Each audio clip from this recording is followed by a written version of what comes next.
नमस्कार, मेरा नाम ओलिना सुब्रमण्य प्रसाद है। मैं एएलपी एस्ट्रोलॉजर और अक्षय वास्तु कंसल्टेंट हूँ। मैं कन्याकुमारी से हूँ और अभी मैं यूनाइटेड अरब एमिरेट्स में रहती हूँ। सबसे पहले मैं अपने माता-पिता, मेरे गुरुजी श्री पुदुड़े मूर्ति अय्या, उनकी धर्मपत्नी अरुलरिसी अम्मा और हमें जिन्होंने वास्तु समझाया और पढ़ाया, श्री गुरु सत्यनारायण सर, सबको मैं अपना धन्यवाद और आभार प्रकट करना चाहती हूँ। मेरे गुरुजी के बारे में अगर बताना है तो उन्होंने 20 इयर्स एएलपी रिसर्च के लिए अपना समय दिया था। उन्होंने बहुत साल रिसर्च करके ये हम सबको बताया है कि हर 10 साल जो लग्न है वो आगे बढ़ता है हमारे आयु के हिसाब से। तो अगर किसी का जन्म मेष लग्न में हुआ है तो 10 साल के बाद वो ऋषभ लग्न से ही हम उनका जो भी एनालिसिस है निकालेंगे। उसके बाद नेक्स्ट 10 इयर्स के बाद हम मिथुन राशि से ही उनकी जो भी एनालिसिस है हम उसका चार्ट लेंगे।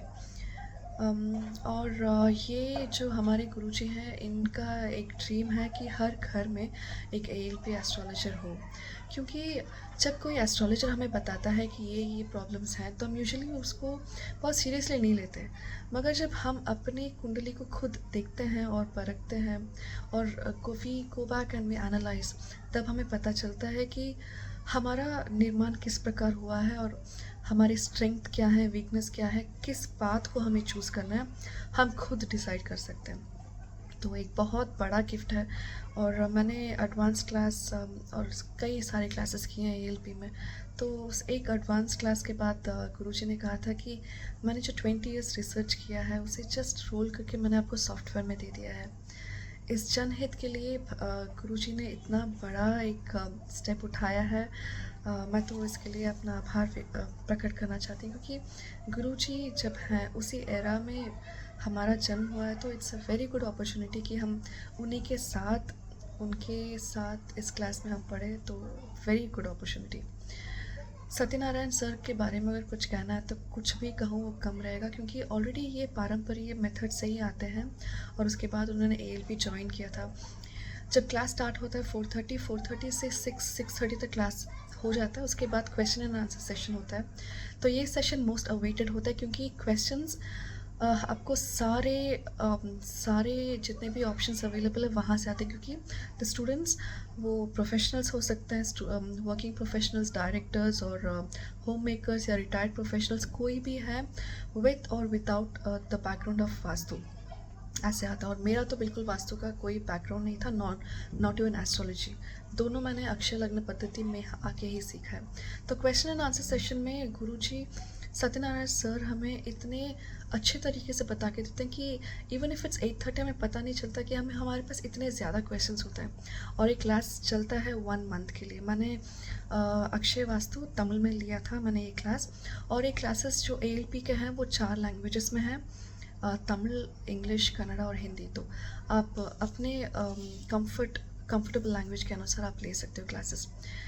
सबसे पहले जब क्लास स्टार्ट होता है तो हमें बताया जाता है कि घर में जो जो ओल्ड आइटम्स हैं जो आप यूज़ नहीं करते उसको बाहर हटाइए।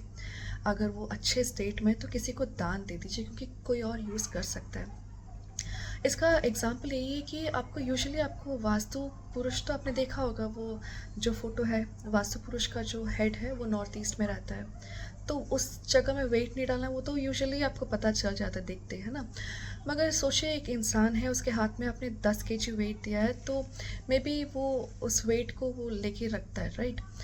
अगर इस वेट को आप बढ़ा के उसको 100 केजी वेट दोगे तो वो इंसान कितनी देर तक उसे ले सकता है, वो टूट जाएगा ना इंसान। बिल्कुल ऐसे ही जो घर है, घर का वेंटिलेशन बहुत अच्छा होना चाहिए और घर में क्लटर नहीं होना चाहिए। इवन द टॉयलेट, बाथरूम भी बहुत नीट होना चाहिए। और क्यों इतना नीट होना चाहिए? Just like 5 star hotel. अगर आप नंबर देखोगे अपनी कुंडली से और जो टॉयलेट का नंबर आता है वो number is equal to your promotion, आपके एक्स्ट्रा इनकम या हैप्पीनेस इन योर हाउस। तो वो जो area should be very clean, not just that area, every area has to be clean. और 2 टाइम अगर आप दीप जलाओगे तो उसके एडवांटेजेस क्या हैं? वास्तु में बेसिकली वस्तु को आप किस ढंग से रखते हो, कहाँ क्या रखते हो।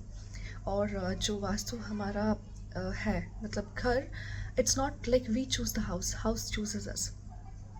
और घर की दिशा जो एंट्रेंस है वो किस प्रकार से है, या तो फिर हम घर को कैसे बसाते हैं, हम एंट्रेंस कहाँ डालते हैं, बेडरूम कहाँ डालते हैं, जो स्टेप्स है कहाँ डालते हैं, ये सब हमारे हॉरोस्कोप में जो है उसके प्रकार ही हम करते हैं। तो जो प्लैनेट्स है, जो नक्षत्र हैं, वो हमें रूल करते हैं। वो कैसे रूल करते हैं तो क्लासेस में इतने लाइव एग्जांपल्स डाल के हमें बताया जाता है। तो that is how it works. और अगर आपको पता चलता है अक्षय वास्तु, तो आपको पता होगा कि इस टाइम में आपको क्या करना है, क्या नहीं करना है। बेसिकली वास्तु ये है कि जो कुंडली है वो 75% बात करती है और वास्तु 25%। अभी सत्यनारायण सर यही कहते हैं कि अगर अभी 12th में एक बच्चा एग्ज़ाम लिखता है और उसे 75% मार्क मिलते हैं, राइट, वो एक साइड में ये बच्चा है। एक और बच्चा है जिसको 95 98 मिलता है, तो possibility of getting a good chance, एक अच्छे कॉलेज में सीट उस बच्चे को मिलता है जो 95 98 लेके आता है।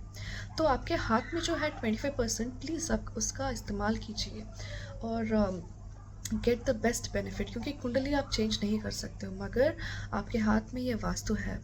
और वास्तु में ही आप सिंपल जब चेंज करते हो एक एक आइटम उसके जगह में जब आप रखते हो, आपको clearly with in a day और टू आप उसको रिज़ल्ट आप देखते हो कि क्या चेंज हुआ है। और फॉर एग्ज़ाम्पल कोई एक डायरेक्शन है जो आपको नहीं मिल रहा वहाँ से वेंटिलेशन, फॉर एग्ज़ाम्पल आप फ्लैट में रहते हो, राइट, तो हो सकता है कि नॉर्थ विल बी शेड और वो नॉर्थ आपका क्लोज्ड है, तो बुध भगवान को तो आपको you are not getting the entire benefit, है ना। तो उस एरिया में आप क्या कर सकते हो, क्या लगा सकते हो, कौन से कलर के फूल कैसे आप रख सकते हो, कौन सा कलर यूज़ कर सकते हो, ये सब आपको बताया जाता है। बेसिकली आप एक घर जब लेते हो तो उसमें जो छोटे छोटे आइटम्स मैं वो वहाँ से स्टार्ट करती हूँ और वहाँ से स्टार्ट करके आपको कुछ एग्जांपल देती हूँ ताकि आपको पता चले कि क्लास का स्ट्रक्चर कैसा है, कुछ सबको पता चले, है ना। तो ताकि आप भी आए, आप पढ़े और आप इससे द बेस्ट एडवांटेज ले। छोटे से आइटम्स लेट्स टेक जो क्लॉक है घर में, घड़ी और कैलेंडर, हमें जो भी डायरेक्शन में रखना है हम वैसे रखते हैं, वैसा नहीं रखना चाहिए। उनके भी डायरेक्शंस होते हैं क्योंकि जो क्लॉक है वो शनि भगवान का प्रतीक है, काल बताता है, तो उन्हें उनके जगह में ही रखना चाहिए, ना कि हॉल में सबको दिखा के। उसका एक लॉजिक भी है क्यों। और जब आप क्लास में आओगे आपको पता चले कहाँ कहाँ कितना रखना और क्लॉक्स कितने घर में यूज़ करना है, कब नहीं, ये सब यहाँ से स्टार्ट होता है हमारी क्लासेस के। बहुत सारे हैं, I am just giving you few examples. और इवन शीशा, मिरर, वो कौन से वॉल में लगाना चाहिए और उसका जो रिफ्लेक्शन है वो किस डायरेक्शन को एलोंगेट करता है, that is also very important. क्योंकि कुछ डायरेक्शंस होते हैं which are very good for you, तो उनके बेस्ट आपको मिलने चाहिए। तो एज़ पर दैट आप अपने आइटम्स को रखते हो। घर में जब बच्चे होते हैं तो अभी बच्चे सोच लीजिए स्टडी टेबल में पढ़ रहे हैं, तो छोटे बच्चे जब मेरे घर में तो उनके पास तो कैंची सीज़र तो होता ही है, तो उसे टेबल में नहीं रखना चाहिए। क्यों नहीं रखना चाहिए? क्योंकि सीज़र का भी एक प्लानिटरी लिंक है, उसका एक नक्षत्र है। आप every object has a link with the planet, तो उसे आपको टेबल में नहीं रखना चाहिए क्योंकि आप अगर रखोगे तो बच्चों का जो फोकस है वो कम हो जाएगा। इवन आयन आइटम्स जो लोहे के वस्तु हैं उन्हें भी आपको टेबल में कम नहीं रखना चाहिए बेसिकली, क्योंकि तब आपका जो पढ़ने का जो स्पीड है वो कम हो जाता है। ऐसे बहुत सारे एग्जाम्पल्स हैं जो मैं आपको बता सकती हूँ, दीज आर बस कुछ ही एग्जाम्पल्स हैं। और इवन द ढलान, घर के अंदर या तो फिर बाहर जो ढलान है धरती का, उसे कैसे रहना चाहिए। बेसिकली इट्स लाइक जब पानी का प्रवाह है वो माउंटेन से जाके ओशन में मिलता है, तो बेसिकली आपको पता होगा नॉर्मल वास्तु में भी होता है कि नॉर्थ ईस्ट में जो है वो वहाँ पर ढलान ज़्यादा होना चाहिए। तो बेसिकली दैट कहाँ पर ज़्यादा होना चाहिए, कहाँ वहाँ से कहाँ देन नेक्स्ट ढलान, वो जो एक लिंक है वो भी हमें बताया जाता है क्लास में। डस्टबिन हमेशा क्लोज रहना चाहिए, शुड नॉट बी ओपन। और घर में एक टैप है तो वहाँ से टप टप टप पानी वेस्ट नहीं होना चाहिए, आप प्लीज़ उसे ठीक कर दीजिए। तो ऐसे इतने सारे छोटे छोटे टिप्स है, यहाँ से हमारे क्लासेस की शुरुआत होती है। अब बेसिकली अक्षय वास्तु अदर जो भी वास्तु अभी अवेलेबल है उससे इतना भिन्न इसलिए है क्योंकि हम फर्स्ट जो रेमेडी है वो हमारा टाइमलाइन होता है। क्योंकि अभी जब वास्तु में जैसे मैंने बताया कि अक्षय वास्तु में हम as per the age the लग्न और जो नक्षत्र वो भी आगे बढ़ते ही रहता है। तो अगर एक प्रॉब्लम है तो ऐसा नहीं कि वो उस इंसान को जब से फॉर एग्जांपल वो घर में 8-10 ईयर्स थे तो स्टार्टिंग से ही तो प्रॉब्लम नहीं था, है ना? उसी घर में इतने सारे शुभ अवसर हुए होंगे, शादी हुआ होगा, बच्चे पैदा हुए होंगे, अच्छा पढ़ाई किया होगा उन्होंने, इतने सारे गुड इवेंट्स भी हुए होंगे और बैड। ऐसा नहीं है कि घर पे ही आपको डालना है, आपका जो हॉरोस्कोप है वो दैट ऑल्सो स्पीक्स, है ना? तो बेसिकली अगर एक प्रॉब्लम आ रहा है उस घर में तो कब आएगा? As per your planetary position, जब आपका जो मूवमेंट आगे बढ़ता है तब ये इम्पैक्ट करेगा, क्योंकि एक घर में तो 4-5 सदस्य होते हैं, सबके लिए वो घर अच्छा नहीं, ऐसा हम नहीं बता सकते। तो एक घर में एक प्रॉब्लम है तो कितने ड्यूरेशन तक रहेगा, और अगर प्रॉब्लम है तो उसका रेमेडी वेरी सिंपल, एक कलर चेंज या तो फिर 150 रुपीज़ या 200 रुपीज़ से ही आप उस प्रॉब्लम का सोल्यूशन निकाल सकते। This is a basic remedy I am telling about it. कितना ऐसा होता है लाइक क्लास में। तो basically you come to know कि ये this is about the house layout already है, और आपके पास आइटम्स है, आपको कहाँ कहाँ क्या आइटम्स रखना है ये सब इसके बारे में बताया जाता है। तो अगर मैं एक फॉर एग्जांपल आप एक घर जाते हो घर में, तो उस घर का लेआउट हमेशा वास्तु में बताया जाता है कि इट शुड बी स्क्वायर और रेक्टेंगल। क्यों? क्योंकि उसमें जो 4 कॉर्नर्स है दे रिप्रेजेंट 2 फॉर पुरुष और 2 स्त्रियों के लिए वो कॉर्नर्स होते हैं। तो किसी भी कॉर्नर में कुछ प्रॉब्लम नहीं होना चाहिए, कुछ कट या तो फिर कुछ कोई भी किसी एक कॉर्नर में प्रॉब्लम है तो उस घर में जो सदस्य हैं उनको इम्पैक्ट करता है। फॉर एग्ज़ाम्पल एक घर लीजिए जहाँ पर वेस्ट में रोड है, वहाँ से वो एंटर करते हैं अपने घर, तो वेस्ट से उनका एंट्रेंस होता है, फिर पोर्टिको। अभी अगर आप सिटी लेते हो तो 30-40 साइट होता है, तो ग्राउंड फ्लोर में आप वेस्ट से एंटर करते हो, एंटर करके नॉर्थ में उनका मेन डोर है, राइट? अभी जब वेस्ट एंटर करते हो, नॉर्थ वेस्ट में वो पोर्टिको में अपना कार पार्क करना चाहेंगे, तो क्या करते हैं, घर में थोड़ा सा एल शेप निकाल देते हैं। तो क्या हुआ, घर का जो रेक्टेंगल था उसमें थोड़ा कट गया। नॉर्थ वेस्ट जब कटता है तो घर में जो बुज़ुर्ग औरत हैं, मतलब मदर इन लॉ या फिर मदर जो बुज़ुर्ग हैं लेडी, उनके हेल्थ में प्रॉब्लम्स आते हैं। तो अगर ये सब आपको पता है, नेक्स्ट जब आप घर बनाओगे ना, आप ऐसा नहीं करोगे, you will plan the house very well, है ना? अगर प्रॉब्लम ऑलरेडी है तो उसका सोल्यूशन कैसे, क्या रेमेडी आप करोगे, ये सब बताया जाता है क्लासेस में। अभी आप एक घर में जाते हैं और घर में एक सीढ़ी है। सीढ़ी तो अभी सबके घर में है, मगर सीढ़ी कौन से नक्षत्र का प्रतीक है, क्या प्लैनेट है, ये सब हमें बताया जाता है क्लासेस में। अभी एक घर में जा रहे हो आप, उस घर में साउथ में आप उस घर में सीढ़ी है और बिल्कुल वो तो वॉल से चिपका हुआ है सीढ़ी। तो आप मान के चलिए कि उस घर में हेल्थ इश्यूज़ तो आएंगे, और मसल्स में प्रॉब्लम आ सकता है, और जो उसमें सिबलिंग्स है उस घर में, मतलब सिस्टर्स एंड ब्रदर्स, उनमें हमेशा दरार प्रॉब्लम होता है, अटैचमेंट नहीं होता है। ये क्यों? ये ऐसा नहीं कि उस घर में गए और प्रॉब्लम आए, नो। जो घर के जो ओनर होंगे, मतलब उनके पिता ने अगर घर बनाया है तो उनके कुंडली में आप जाओगे तो वो प्लैनेट के कॉम्बिनेशंस भी मिलेंगे। तो as per the planetary combination ही वो घर हम बनाते हैं। तो अगर आपको अक्षय वास्तु पहले से ही पता है तो आप कोई कॉम्प्रोमाइज़ नहीं करोगे, क्योंकि आजकल जब घर बनता है तो फॉर एग्जांपल ग्राउंड फ्लोर में तो प्रॉपरली लाइक साउथ ईस्ट में किचन, साउथ वेस्ट में बेडरूम सब बन जाते हैं। फिर जब फर्स्ट फ्लोर में जाते हैं तो क्या करते हैं कि 2 बेडरूम साथ साथ आ जाते हैं, तो उनका जो टॉयलेट है वो बीच में डाल देते हैं, सो दैट दोनों के लिए कॉमन एक जगह में टॉयलेट है, क्योंकि पाइप्स को आपको एक्सटेंड करना है ऐसा। So when you do like that, toilet का भी एक डायरेक्शन होता है वास्तु में, है ना? तो you should not compromise in that. जब आप करते हो, जब गलत जगह में आप डालते हो, तो it will give impact on the person who lives in that house. Though vastu plays 25% role, मगर आपको you should not lose that 25%, है ना? क्योंकि वास्तु में जब कोई प्रॉब्लम होता है तो आपके हेल्थ में, रिलेशंस में क्लियर इम्पैक्ट दिखाता है। मैं तो कन्याकुमारी से हूँ, तो वहाँ पर केरला स्टाइल के तो घर बहुत बनते हैं। तो वहाँ पर साउथ ईस्ट में अगर किचन है तो क्या करते हैं, किचन में जो बर्तन मांजते हैं हम, उसका जो पानी का आउटलेट है वो बिल्कुल पौधों के लिए डालते हैं। ये ठीक रहता है, मतलब जब थोड़े महीने हो जाते हैं फिर सिल्ट उसमें आ जाता है, उस कैन जो आपने खोद के रखा है, तो उसके बाद वो पानी वहाँ स्टैग्नेंट हो जाता है। तो स्टैग्नेंट हुआ तो उसका अर्थ ये है कि उस घर में जो लेडीज़ हैं या टीनेज गर्ल्स हैं, शुक्र भगवान जिन्हें रिप्रेजेंट करते हैं, उनके हेल्थ में इश्यूज़ आ जाएंगे। तो ऐसे सिंपल थिंग्स आपको बहुत बहुत बारीकी से आपको देखना होता है कि घर में सब ठीक है कि नहीं। और जो ट्रीज़ हैं घर में, ट्रीज़ को कहाँ ग्रो करना है उसका भी डायरेक्शन होता है। आप अपने ईस्ट और नॉर्थ ईस्ट में अगर आप ट्रीज़ लगा दोगे और ट्रीज़ बढ़ जाते हैं तो घर को रोशनी नहीं मिलती जो आवश्यक है, and that will give problems in the house. तो ये सब this when you know vastu, आप ये मिस्टेक्स नहीं करोगे। कहाँ पौधे, कहाँ छोटे छोटे पौधे और फ्लावरिंग प्लांट्स होना चाहिए, कहाँ बड़े ट्रीज होना चाहिए, all these are explain in the vastu class.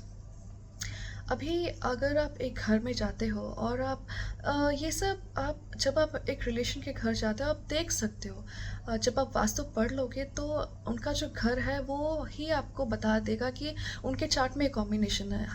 हमें इतने इस लेवल तक हमें सिखाया जाता है कि हमें पता चल जाता है कि कुंडली में भी यही है, यही उनका लग्न चल रहा है। अगर किसी घर में जो फॉर एग्जाम्पल, जैसे आपको पता है कि बेसिक वास्तु में कि जो किचन है वो साउथ ईस्ट में होता है और साउथ वेस्ट में मास्टर बेडरूम। इन दोनों के बीच में अगर कोई सीढ़ी है या हॉल है तो मान के चलिए कि हस्बैंड एंड वाइफ के रिलेशन में प्रॉब्लम आ सकते हैं थर्ड पार्टनर पर्सन की वजह से। तो इसका रेमेडी हम कैसे करें, ये सब हमें सिखाया जाता है। ये तो बेसिकली अभी जो मैंने बताया था that is based on the house और आइटम्स। अभी चले let's take a look with the कुंडली।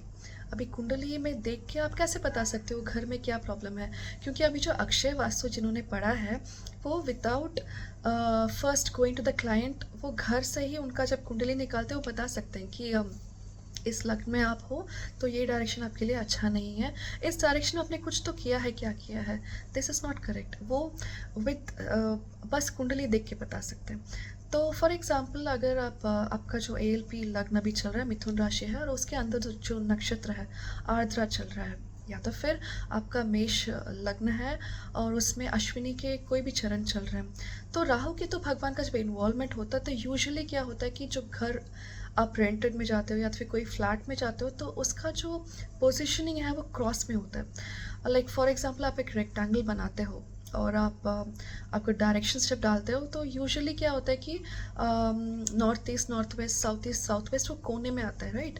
जब ये राहु के तो भगवान के जो नक्षत्र चलते हैं और तब वो घर में शिफ्ट होते हैं तो वो कॉर्नर्स में ईस्ट वेस्ट नॉर्थ साउथ आ जाता है, द हाउस टिल्ट में रहता है। तो उस समय आप क्या कर सकते हो, तो उस समय आप उस घर को कैसे दी बेस्ट के लिए आप यूज़ कर सकते हो, ये सब आपको बताया जाता है। और लेट्स टेक तुला राशि में है किसी का ALP, तो तुला राशि से जब आप फोर्थ हाउस लेते हो तो मकर राशि में आता है, क्योंकि द फोर्थ हाउस रिप्रेजेंट्स घर, आपकी जो गाड़ी है, माता जी, तो उसमें से आपके रिजल्ट्स लेते हैं हम वास्तु के लिए। तो तुला राशि जब चल रहा है तो एक एक राशि के लिए होता है कि बेसिकली वास्तु में ये है कि आप वस्तुओं को कैसे रख रहे हैं, that's the first part. Second part, एक घर को आप कैसे यूज़ करोगे अपने बेनिफिट के लिए, क्योंकि एक घर में 4-5 सदस्य हैं तो सबके लिए तो प्रॉब्लम्स नहीं होता ना। तो एक एक लग्न के लिए, लाइक मेष, ऋषभ और मिथुन ऐसे जब जाता है ना क्लॉकवाइज, तो एक एक लग्न के लिए होता है कि उनके लिए 4-5 और plus directions are not suitable for you, तो आपको वो अवॉइड करना होगा, इधर बी इट एट हाउस और आपके वर्किंग प्लेस और कहीं भी आप जाओगे। जस्ट आपके पास अभी कॉम्पस है ना, सबके पास है, जस्ट कॉम्पस ऑन कीजिए और देखिए कि कौन सा लोकेशन है, और जब जाओगे very smartly you can use the positioning. आगे अब अगर आपका तुला ALP लग्न जा रहा है तो नॉर्थ ईस्ट आपके लिए अच्छा नहीं है। उस जगह में जाके अगर आप कोई फ़ोन कॉल या कोई आर्ग्यूमेंट करोगे that is not going to be in your favour, that will be a very big blow for you. तो आपको पता होना चाहिए which is the best direction for me, that is way you use Akshay Lagna Paddhati. तो आपको पता होगा कि ये मेरे बेस्ट डायरेक्शन है, this planet is going to help me. और इवन जब आप एडवांस क्लास में जाओगे A2 और एक एडवांस क्लास में, वहाँ तो आपको प्लानट के जो परसेंटेज है, स्ट्रेंथ, वो सब बताया जाता है। तो it is a very good opportunity, आपको यूज़ करना है, क्योंकि ये अगर आप विश्वास करते हो या ना कुंडली में या पंचभूत में आप विश्वास करते हो या नहीं, एनीवेज एक तो की है जो प्लैनेट्स के पास है कि आपका birth time, as per the birth time एक पैटर्न तो चलता ही रहेगा आपके लाइफ में।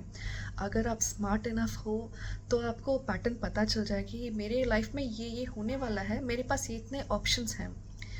गुरुजी अभी रिसेंटली उन्होंने एक एग्जांपल दिया था क्लास में, पुदुड़े मूर्ति अय्या ने, कि आप ऑफिस जा रहे हो और एक रोड से आप जा रहे हो, वहाँ पर एक कुत्ता मिलता है, हमेशा भौंकता है आपको, वो ट्रबल करता है, बहुत मुश्किल से आप जाते हो ऑफिस, है ना। वो एक रास्ता है, और एक और रास्ता है जो थोड़ा फ्यू मिनट्स लंबा है बट सेफली और in a very good mindset you can go to your job. क्या करोगे आप? You will take the longer route, है ना। तो बेसिकली जब आपको पता है कि आपके लाइफ में ये बेस्ट अपॉर्चुनिटीज़ हैं, तो आप वही यूज़ करो तो बहुत अच्छा है। तो मेरी एक विनती है सबसे, प्लीज़, आपने इतने सारे कोर्सेज किए हैं लाइफ में, है ना, आपने इतना सब किया है, दिस इज़ योर की योर लाइफ। और व्हेन यू अंडरस्टैंड दैट, आपको पता चलेगा कि क्या क्या ऑप्शंस आपके पास अवेलेबल है। मैं किसी से बात कर रही थी, तो वो कह रहे थे कि मैंने कहीं पढ़ा था कि वास्तु और ये सब है, लाइफ में 4-5 बारी देखना है। मैंने कहा अच्छा। तो फॉर एग्जांपल मेरे जब हस्बैंड जब ऑफिस जाते हैं, तो ऑफिस से आना तो वो सेम रूट है ना, फिर भी यहाँ पर वो मैप देखते हैं कि ट्रैफिक है कि नहीं। जब ट्रैफिक नहीं है तब निकलते हैं। क्यों? सेम मैप है ना, क्यों देख रहे हो? आपको पता है ना कि जब ट्रैफिक है तो वहाँ पर अटक जाओगे, तो let's go in a different timing जब ट्रैफिक नहीं है। तो जस्ट लाइक दैट, आपके डिसीजंस कब लेने चाहिए और how best can you use your horoscope. आपकी पढ़ाई हो या रिलेशंस में कब कब प्रॉब्लम आ सकते, कब नहीं, क्या क्या करना है, everything about your life is in your horoscope. And Akshay Vastu is a very good opportunity to know how to use your house to your benefit. Thank you very much. Dhanyavad.